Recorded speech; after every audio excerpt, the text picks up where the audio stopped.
Aujourd'hui, je te parle d'un sujet qu'on vit tous et tous les jours. Faire un choix, faire des choix. Qu'il soit minuscule ou monumental, choisir peut vite devenir un vrai casse-tête.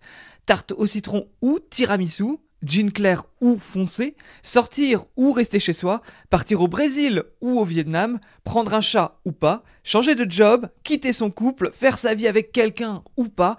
Bref, dans cet épisode, je vais te parler d'un conseil qui m'a vraiment soulagé, un hack mental assez simple donné par Albert Moukébert, docteur en neurosciences. Un conseil qui m'a aidé à y voir plus clair, à apaiser mes peurs et à ne pas regretter un choix important. Et je vais t'expliquer comment je l'ai appliqué concrètement dans ma vie, parce que tu sais qu'avec ce podcast, j'aime bien que tout ce qui est théorie devienne réel dans la vraie vie et qu'on matérialise un peu ces idées sorties du cerveau pour tout simplement les ancrer dans notre vie réelle. Tu sais que avant tout, tu peux laisser 5 étoiles sur Apple Podcast ou Spotify. C'est un détail franchement pour toi, mais ça fait une grande différence pour moi en laissant 5 étoiles, un petit commentaire, en partageant le podcast. Franchement, ça me permet de grossir ce podcast. On est à plus de 100 épisodes, avec tous les épisodes confondus, les extraits, etc. On est à plus de 200 épisodes. On a dépassé le 1 million d'écoutes et moi, clairement, ce podcast, je veux qu'il prenne plus d'ampleur, qu'il soit encore plus écouté. Et ça, c'est une aide qui peut clairement te prendre 2 secondes et aide en tout cas pour le faire découvrir davantage. Alors, attaquons tout de suite avec pourquoi on panique dès qu'on doit choisir.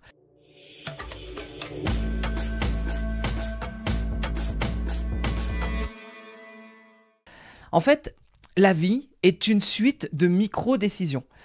Mais dès que l'enjeu monte, il y a une forme d'anxiété qui s'invite. Et on peut se retrouver bloqué, comme moi par exemple. Je ne sais pas si tu sais combien de temps j'ai mis à choisir le nom du podcast.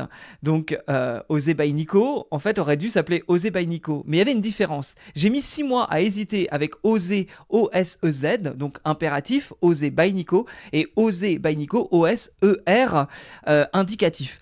Et je ne savais pas si je mettais un Z ou un R. Et oui, un Z ou un R, ça m'a paralysé pendant des mois. Et en fait, c'est ça le piège. Plus on veut être sûr de faire le bon choix, plus on stresse. Plus on veut éviter de se tromper, plus on reste coincé. Et parfois, à force de douter, on ne choisit pas du tout. C'est ça le pire, c'est rester dans l'immobilisme. C'est ce qui est arrivé pendant ces 6 mois où je n'arrivais pas à choisir. Et je me rends compte à quel point j'étais dans une anxiété de est-ce que ça va être le bon nom? Est-ce que c'est vraiment ça? Est-ce que finalement il va plaire? Est-ce qu'il sera reconnaissable sur les réseaux? Est-ce que les gens ne vont pas se tromper en écrivant OZER alors que j'ai mis EZ et ne vont jamais me trouver? En fait, mon podcast ne va pas être entendu parce que j'ai pas mis la bonne lettre. Enfin, ça tournait en boucle dans ma tête et j'étais vraiment dans cette panique en fait de qu'est-ce que je dois choisir. Et ça, pour être quelqu'un qui a une forme d'anxiété quand même qui est assez grande, c'est vrai que je me rends compte à quel point cette anxiété me bouffe la vie à certains moments, et surtout elle m'empêche de faire des choix, puisque d'où vient l'anxiété? De la peur que le futur ne se passe pas comme on voudrait, ou comme on le fantasme, ou comme l'idéal qu'on voudrait de ce futur, et donc on a peur et on est dans cette anxiété, et du coup faire un choix, quelque part c'est faire un pas en avant, et forcément si on a peur de se tromper de pas, en tout cas tromper de route, et l'anxiété prend le dessus, et on reste dans cette forme d'immobilisme. Et honnêtement, qu'est-ce qu'on veut dans cette vie? On veut avancer, on veut vivre une vie où on se sente sur le bon chemin et surtout ne pas rester coincé dans des situations qui nous immobilisent et qui nous empêchent quelque part d'aller sur nos propres aspirations, les nôtres les plus profondes.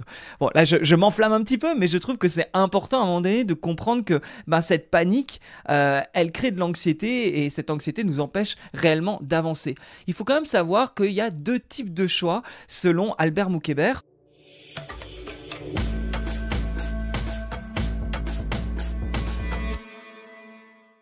Albert Moukébert nous explique qu'il y a 2 grandes catégories de problèmes. Il y a ce qu'on appelle les problèmes mentalisables. Exemple, tu vas aller d'un point A à un point B, tu compares et tu choisis rationnellement. Bon, très bien. Là, on peut imaginer, tu vois, là, dimanche dernier, je pars à la plage avec mon père et mes petits frères et sœurs, et je dis à mon père, bah, tiens, on passe par cette route. Il me dit, oui, oui, je préfère passer par cette route-là pour aller à la plage, et on reviendra par l'autre route. C'est un problème mentalisable, c'est-à-dire qu'on sait qu'on peut passer par telle ou telle route, et on fait un choix qui est, je décide de passer par cette route parce qu'on connaît quelque part exactement les tenants et les aboutissants. C'est pareil si tu vas au resto et que tu prends un tiramisu ou une tarte au citron. C'est mentalisable. Tu sais globalement quelque part quel goût tu auras dans les deux cas, et tu peux clairement prendre une décision en fonction de ce que tu connais. Mais il explique bien qu'il y a d'autres problèmes. C'est les problèmes non mentalisables. Exemple, changer de travail, aménager avec quelqu'un, adopter un chat. Ce sont des expériences. Tu ne peux pas penser la bonne réponse. Il faut la vivre. Et c'est là que ça se complique, parce qu'on essaie de mentaliser l'inexplicable. Et ça, c'est hyper intéressant, parce qu'on se rend compte que plein de fois dans la vie, quelque part, on veut faire un choix, mais le choix nous amène à un flou total, et donc ce flou peut en plus renforcer l'anxiété de j'ai peur d'y aller parce que j'imagine le pire, j'imagine le meilleur, je suis dans mon monde, dans mon mental, et les problèmes non mentalisables, en fait, qu'est-ce qui se passe? C'est qu'ils t'amènent à rester dans le mental, hein. C'est un peu contre-intuitif dit comme ça, mais c'est vrai qu'il y a les problèmes mentalisables où on connaît déjà les tenants et les aboutissants, et donc ça nous aide à choisir en conscience. Les problèmes non mentalisables, finalement, nous bloquent dans notre mental, parce qu'on se dit, mais et si je fais ce choix-là, et si je fais ce choix-là, en fait, il pourrait se passer ci, il pourrait se passer ça. Enfin, forcément, quand on décide, je sais pas, de se mettre avec quelqu'un, ou de quitter son couple, ou de quitter son boulot pour aller faire autre chose, il y a tellement de situations, en fait, qui sont presque communes à la vie, hein. J'imagine que c'est des situations que tu connais. De toute façon, j'enfonce une porte ouverte, mais tout ce que je te dis là, tu le colles à ta vie, et tu vois en quoi ça résonne. Et d'ailleurs, le hack, quelque part, que je vais te donner à la suite de cet épisode, franchement, moi, je vais te donner mes exemples, mais à toi de mettre ce hack dans ta vie pour que tu puisses prendre les bons choix.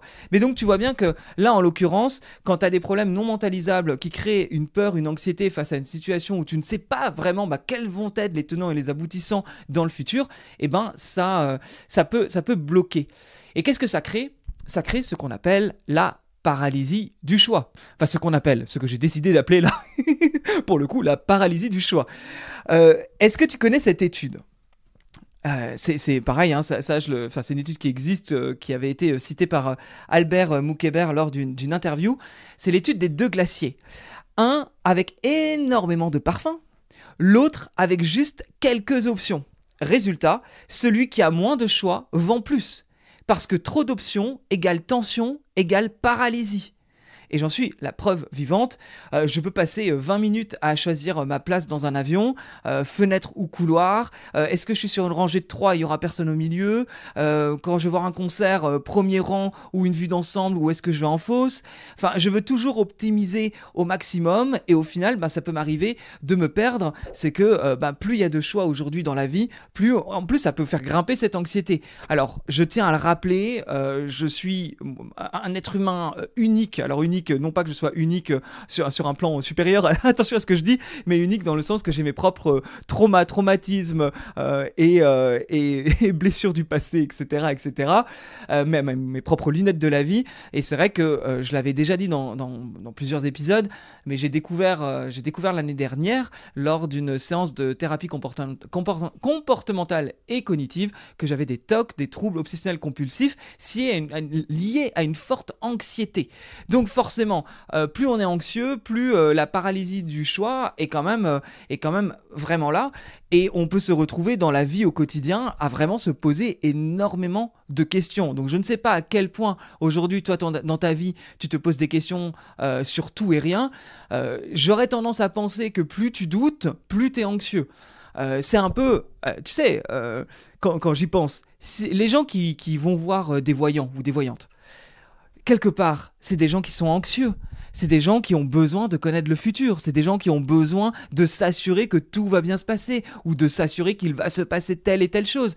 Mais en vrai du vrai, ça ne fait que ressortir l'anxiété de quelqu'un qui a peur du futur. Bon, tu auras bien compris en tout cas cette partie-là, mais du coup, on arrive quand même à ce point, quel est ce fameux hack ultime qu'Albert Moukébert nous propose? Eh ben, c'est choisir ses problèmes.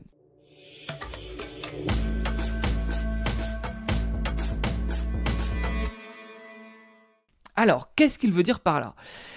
Moi, honnêtement, c'est un conseil qui m'a énormément marqué parce que la façon dont il le dit, je trouve que c'est très facilement applicable et en même temps, il y a une petite nuance qui, selon moi, permet vraiment de rendre ça concret. Albert, en fait, il ne recommande pas les colonnes pour ou contre, ni de se fier à nos propres envies, souvent fantasmées. Les colonnes pour ou contre, il explique, d'ailleurs il le dit, en psychologie, il n'y a pas de hack ultime en vrai. Je suis désolé là, je te ruine le podcast, mais il n'y a pas de hack ultime. En vrai, ça dépend de la psychologie de chacun, etc. Là, je propose quelque chose qui, a priori, fonctionne pour un grand nombre. Enfin, c'est lui qui l'a présenté comme ça.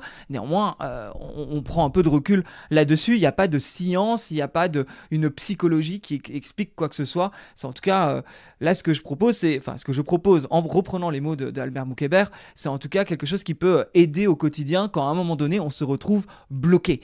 Ce qui est intéressant, donc, comme il dit, c'est que les colonnes pour ou contre, des fois, en fait, ça nous perd plus qu'autre chose. Et finalement, on voit les avantages, les inconvénients. Et c'est là où il y a la nuance. Et tu vas voir ça qui est intéressant. Albert Moukébert, il dit « Choisis les problèmes que tu es prêt à accepter ». Et c'est là toute la nuance des colonnes pour ou contre. C'est vraiment choisir les problèmes concrets que tu es prêt à accepter. Pas les avantages, pas les rêves, les problèmes. Je vais te donner un exemple simple qu'il donne. Tu hésites entre deux partenaires. L'un est gentil, bienveillant, mais il est avare. L'autre est gentil, bienveillant, mais il est jaloux. Qui es-tu prêt à supporter au quotidien? Est-ce que c'est la personne avare ou jalouse? Ça, c'est le vrai choix. Alors évidemment, là, je te donne un exemple qui est son exemple, mais qui est un peu simpliste, mais ça montre bien, quelque part, le système, l'automatisme à avoir, c'est qu'est-ce qu'on choisit comme problème. Et je vais te donner un exemple encore plus concret, et du coup là c'est mon exemple, il est totalement personnel, c'est le choix du chaton que j'aurais dû avoir il y a quelques mois. Quand je suis rentré du Brésil, t'as peut-être entendu mes épisodes, l'épisode je crois 108, 110, 111, de ce Brésil qui ne s'est pas du tout passé comme prévu, et ben j'avais trouvé un chaton sphinx à adopter. Je l'avais réservé d'ailleurs avant de partir au Brésil, et ça faisait 1 an et demi que j'étais en veille, entre guillemets, à regarder les élevages, parce que je suis fasciné par cette race de chats sans poils. J'ai toujours rêvé quelque part dans ma vie un jour d'avoir un sphinx. Et après 1 an et demi de recherche, j'avais payé la compte, tout était prêt, je pars au Brésil et je suis rentré. Mais j'avais une boule au ventre. Mon corps me disait quelque chose. Est-ce que c'était l'intuition, le stress? En vrai, je ne savais plus trop qu'est-ce qui était juste. Est-ce que je voulais vraiment ce chat? Est-ce que je ne voulais pas? Et en fait, après 24 heures un peu de doute, juste après mon retour au Brésil, je me suis rendu sur place. J'en parle d'ailleurs dans l'épisode 111, où je raconte en détail justement ce retour mouvementé du Brésil, ce que j'ai appris, ce que j'ai gardé, et justement toute cette partie avec ce chat. Mais en gros, je me retrouve face à ce chaton, je suis quand même parti à Carcassonne pour aller le chercher, ce qui fait que j'ai pas été à l'autre bout de la rue, c'était une vraie démarche qui était personnelle, et quand je me retrouve devant le chat, j'ai la gorge serrée, une boule au ventre, et j'ai osé dire non. Et je me souviens ramener la voiture de location, et en repensant à ce conseil d'Albert, parce que quelque part, même là, je te parle de ce podcast, l'idée c'est vraiment que tu arrives à le mettre en pratique dans ta vie, sinon ça ne sert à rien. Et moi en l'occurrence, j'avais entendu l'interview où il en parle, mais je ne l'avais pas mis en pratique. Pourtant, j'ai trouvé fascinant quelque part de prendre du recul et de comprendre qu'est-ce que ça donnait sur le chat, parce que c'est vraiment un chat très concret. Est-ce que je prends un chat ou pas? J'ai envie d'un chat ou pas? Enfin, il y avait vraiment, je doutais énormément là-dessus. Alors si on reprend la mécanique de choisir ses problèmes, si on regarde le fantasme du chat, c'est quoi? Enfin, dans mon cas. C'est le côté cocooning, câlin, une présence douce l'hiver. Quand je me sens seul, je peux avoir un petit être tout mignon, tout gentil, qui est contre moi, avec qui je fais des câlins, etc. Enfin, tel que je vois en tout cas moi le lien qu'on peut avoir avec un animal de compagnie, surtout en appartement. Et là, ce que dit Albert Moukébert dans son fonctionnement, c'est choisir les problèmes. Alors, quel problème je vais choisir si je prends un chat? Attention, encore une fois, c'est ça qui est intéressant, c'est quel problème tu vas choisir, c'est ta perception, c'est pas ce que Tata Jacqueline ou machin truc te dit. Non, c'est toi, c'est ta perception. Donc moi, ma perception, quel problème je vais choisir en prenant un chat, c'est déjà de devoir aménager mon appartement, qui est pas très grand, donc ça demande un aménagement.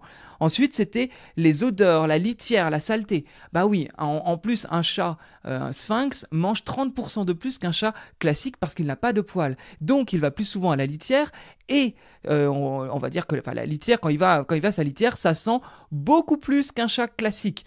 On ne me demandait pas pourquoi, je ne sais pas, mais c'est ce qu'on m'avait dit, c'est ce que j'avais vu sur les forums et les groupes et les machins et tout ça.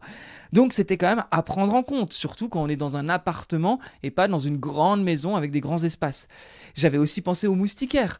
On me l'a souvent dit, les chats de race et surtout les sphinx sont très curieux, veulent aller dehors. Donc en appartement, les gens que je connais qui ont des sphinx ont des moustiquaires. J'ai un appartement où il y a plein de fenêtres dans toutes les pièces et j'adore ouvrir mes fenêtres quand il fait beau. J'adore le fait d'avoir énormément de luminosité et franchement, devoir imaginer de mettre des moustiquaires, j'avoue que ça me refroidit un peu. La perte de la liberté aussi. Je voyage beaucoup. Fut un temps, j'avais un chat, mais il était grand et j'étais en couple. Donc si je voyageais seul, c'était mon ex-compagnon qui gardait le chat ou c'était mon meilleur ami, mais c'était un chat facile. Là, je me dis prendre un nouveau chat, c'est une nouvelle éducation et donc c'est une perte de liberté temporaire parce que ça va être compliqué. J'étais au Brésil, là je suis en Bretagne. Oui, je bouge un petit peu quand même. Et aussi, la charge mentale, c'est vrai qu'avec quelque part les choses que j'ai envie de régler personnellement dans ma vie aujourd'hui, prendre un chat, je voyais ça comme une nouvelle charge mentale.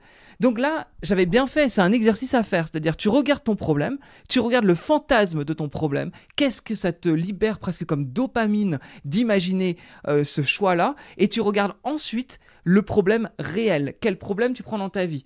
Et ensuite, tu fais l'autre choix que tu peux avoir. Donc, le fantasme sans le chat, c'est quoi? C'est la liberté, les voyages, la légèreté. Je continue quelque part ce que je fais actuellement sans chat. Mais le problème réel, donc qu'est-ce que je choisis comme problème si je ne prends pas de chat? C'est la solitude, le vide intérieur et le fait que si je me sens seul chez moi à Paris, qu'il pleut pendant l'hiver, je n'aurai pas un chat qui sera là pour me faire un câlin et me montrer que je ne suis pas seul.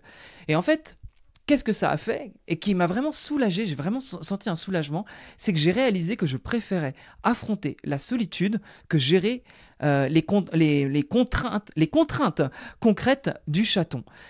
J'ai choisi le problème que je pouvais traverser avec le plus de conscience. Et ça m'a paru assez fluide. Tout d'un coup, le fantasme du chat idéal contre le fait de choisir les problèmes réels du chat et ne pas fantasmer, c'est-à-dire voiler mon filtre sur la situation, en fait, je me suis rendu compte, je crois que je préfère affronter la solitude et de gérer ça et d'avancer sur le fait que je peux aller mieux et que je n'ai pas besoin de fuir quelque part vers un animal. C'est-à-dire qu'il y a ce que j'aime là-dedans, c'est qu'il n'y a pas de bon ou mauvais choix. En vrai, prendre un chat, c'est très bien si tu en as envie et que tu connais les inconvénients, à savoir que tu choisis les vrais problèmes et pas les problèmes de... encore une fois, ce que dit Tata Jacqueline ou machin, ou que tu as plus ou moins connaissance. C'est ça aussi, c'est aller vérifier quels sont les vrais problèmes. C'est un peu comme le podcast. T'hésites ou pas à lancer un podcast, j'ai envie de te dire, il y a peut-être des problématiques de podcast que tu n'aurais pas conscience. Lance-toi, tu les découvriras sur le chemin, mais tu peux aussi te renseigner si tu doutes sur est-ce que je dois le faire ou pas, sur quels vont être les vrais problèmes si tu te lances dans ce genre de médias. En fait, dans toute situation, je pense que tu peux aller regarder justement quels peuvent être les vrais problèmes, et si tu ne les connais pas, si tu ne connais pas ces véritables problèmes, tu peux aller demander à des personnes qui, eux, ont l'expérience, tout en gardant dans la tête que c'est leur filtre. En tout cas, je peux également te donner un autre point, c'est le cas du Brésil. quand on se trompe, par exemple. Parce que finalement, le Brésil, qu'est-ce que je fantasmais? Je fantasmais le soleil, les rencontres, l'évasion. Mais si je regarde les problèmes du choix du Brésil, parce qu'il y en avait deux, quelque part. Quand j'ai hésité à partir au Brésil, tu peux vraiment te faire tu peux te faire ces questionnements-là dans toute situation. Le Brésil, je pars ou je pars pas? Je pars en vacances ou je ne pars pas en vacances? Bon moi je fantasmais quoi? Durant ces vacances, le soleil, les rencontres, l'évasion. Mais quels étaient les problèmes que j'allais faire face si je partais au Brésil? Si j'enlève le fantasme, qu'est-ce qui se passe? Si j'enlève le fantasme et que je vois quel problème je vais faire face en partant au Brésil, plus de dépenses financières, moins d'avancement professionnel, notamment avec le podcast parce que j'ai du temps et que j'ai plein de choses à faire et j'avais notamment deux événements au mois de mai, donc c'était louper des événements. Et c'était également fuir les problématiques actuelles puisque j'avais aussi des choses à gérer avec l'immobilier. Donc il y avait des choix très concrets quelque part sur le fait que si je regarde les vrais problèmes, c'est un vrai manque de temps, manque d'opportunités, des dépenses financières. Il y avait beaucoup de choses quand même qui se mettaient en place en partant au Brésil. Et si j'étais resté à Paris, j'aurais eu d'autres problèmes, la routine, la surcharge mentale, un manque d'organisation. Encore une fois, il n'y a pas de bon ou de mauvais choix, mais c'est quel problème tu es prêt à accepter. Et là, j'ai accepté. Quelque part, j'ai accepté de savoir que j'allais pas avancer aussi vite professionnellement, que j'allais faire face que j'allais louper des opportunités, louper des événements, et j'ai choisi le Brésil. Il n'y a pas de bon ou de mauvais choix, en fait. C'est qu'est-ce que tu choisis dans ta vie. Albert Moukébert, il dit « Le moment où on abandonne l'idée de faire le bon choix, tout devient plus simple. Le moment où on abandonne l'idée de faire le bon choix, tout devient plus simple. » Et ça m'a libéré. Parce que très peu de choix sont définitifs. Et la plupart n'ont pas vraiment l'impact qu'on imagine. C'est justement ce point que je veux apporter là-dessus. Et si tu te trompes? Et si tu te trompes dans ce choix? Tu peux toujours ajuster. Tu peux toujours ajuster, même dans le cas du chaton. Si je m'étais trompé, j'aime pas ça, ce n'est pas du tout ce que je veux et c'est pas très moral selon moi, mais c'est une réalité, c'est un fait. J'aurais bien pu le donner, le revendre ou justement même le donner à ma mère. Parfois, on expérimente et on rectifie. Oser by Nico EZ, Oser by Nico ER, j'aurais très bien pu rechanger le nom par la suite. Ça se fait souvent pour une chaîne YouTube ou un podcast que le nom soit évolutif. L'année dernière, j'ai hésité à changer la couleur jaune du podcast, de ma vignette, en couleur rose mauve. Peut-être que ça arrivera, mais en tout cas, c'est pas définitif. Des fois, il vaut mieux se lancer plutôt que de rester sur « et si je me trompe ?» Et le Brésil, j'aurais très bien pu revenir plus tôt. J'ai même hésité, mais ça coûtait trop cher. Donc du coup, j'étais pas prêt en tout cas à payer le prix d'un changement de billet. Je me souviens d'un exemple qui peut être un petit peu plus discutable. À l'époque, quand j'étais avec mon ex, on était restés 3 ans ensemble avant qu'on se sépare. Et donc, on a passé 6 mois séparés. Et à un moment donné, ça me convenait pas. Et j'ai tout fait quelque part pour le récupérer, pour le reconquérir. Et après avoir réussi à le reconquérir et le récupérer dans ma vie après 6 mois de séparation, ce qui n'est pas rien, on a vécu 6 nouvelles belles années que je ne regrette absolument pas. Donc attention, parce que effectivement, là ce que je te dis, c'est que quand on se trompe, on peut toujours revenir à la situation initiale. Évidemment, quand il y a une tierce personne, il va de soi que le changement d'avis a un impact sur l'autre aussi. Et si l'autre dit non, oui, dans ce cas-là, revenir en arrière est plus compliqué. Mais preuve aussi que ce n'est pas impossible, pour moi l'avoir expérimenté, on peut, même quand il y a une tierce personne, revenir en arrière.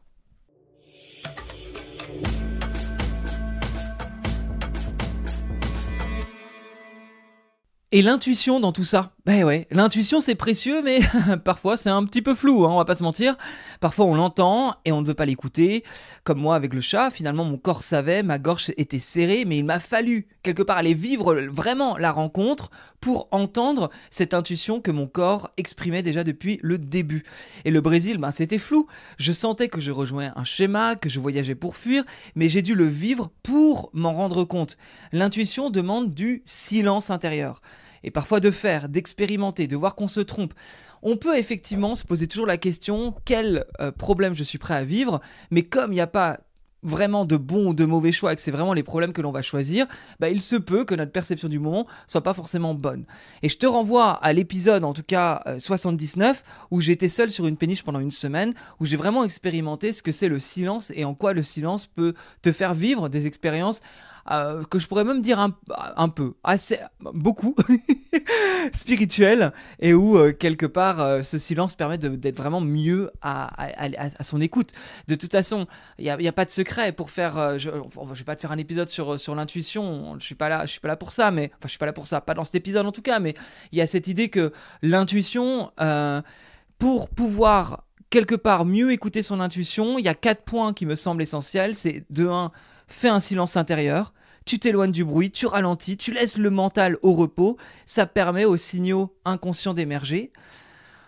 Mais le silence intérieur, encore faut-il être prêt à l'instaurer dans sa vie. Deuxième point, c'est observe ton corps. Une gorge serrée, un cœur qui bat plus vite, un nœud au ventre. Ces réactions sont des indices sensoriels révélateurs d'intuition.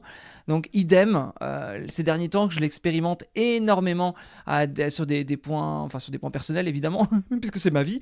Mais en tout cas, même le chat, ça a été très flagrant, en tout cas à quel point mon corps réagissait. Troisième conseil, c'est pose-toi et relis-toi. Replonge dans des situations passées où tu as suivi ou ignoré ton intuition. Qu'est-ce que ça t'a appris. Aussi, là, c'est intéressant de regarder un peu son passé et de voir à quel point on a pu être connecté des fois à son intuition. Il est potentiellement possible que si je dois reprendre un chat, j'ai quand même un recul là sur l'expérience et de me dire qu'est-ce que dit mon corps quelque part. Et quatrième point, autorise-toi à tester. Parfois, il faut faire pour vraiment écouter. L'intuition se clarifie en voyant ce qui se confirme ou pas. Ça, c'est justement l'expérimentation et à un moment donné, c'est la mise en action. On peut rester sur son canapé, faire le vide intérieur, mais en fait, teste, expérimente.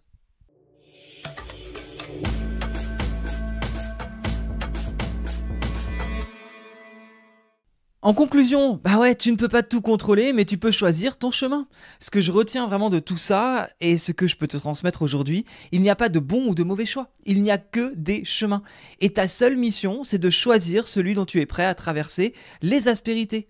Retiens ce mantra que je répète très souvent à moi-même, mais également dans ce podcast, ta vie avance au rythme des décisions que tu prends. Je le répète, ta vie avance au rythme des décisions que tu prends. Pas besoin d'être sûr à 100%, pas besoin que ce soit parfait, juste avance. Il y a vraiment cette idée, en tout cas, que là, tu peux revoir tous tes choix dans ta vie, quel problème je suis prêt à accepter quand je fais tel ou tel choix, comment tu peux prendre ce recul, mais en tout cas, il y a cette idée que ta vie avance au rythme des décisions que tu prends, donc rapidement, regarde quel problème tu choisis dans ta vie. Si cet épisode t'a aidé, n'hésite pas à me le faire savoir, partage-le, envoie-le à quelqu'un qui doute et surtout, toi, ose décider. C'est vraiment ce que je t'invite à faire, ce que je t'invite à essayer et à mettre en pratique. Je serais vraiment curieux de savoir si tu as pu peut-être commencer à réguler certaines problématiques dans ta vie de choix et de décisions à prendre grâce à ce hack de quel problème je suis prêt à choisir plutôt que de rester bloqué sur le fantasme. N'hésite pas à laisser 5 étoiles sur Apple Podcast, tu sais que c'est important pour moi. Tu vois, je vais te le faire en chantant désormais. Tu laisses 5 étoiles, tu mets un petit commentaire et tu m'envoies un message sur Instagram en me disant mais je t'ai laissé un 5 étoiles Nico, et je te dirai mais merci beaucoup et je te ferai un gros bisou en live. Enfin en live. par vocaux, je ne sais pas en live. Mais si, viens me voir si on a l'occasion de se rencontrer, je te ferai un gros bisou en live, bien sûr, un bisou sur la joue, il va de soi. Ça y est, je m'égare totalement. Et écoute, je te dis à très très bientôt pour un nouvel épisode. Salut!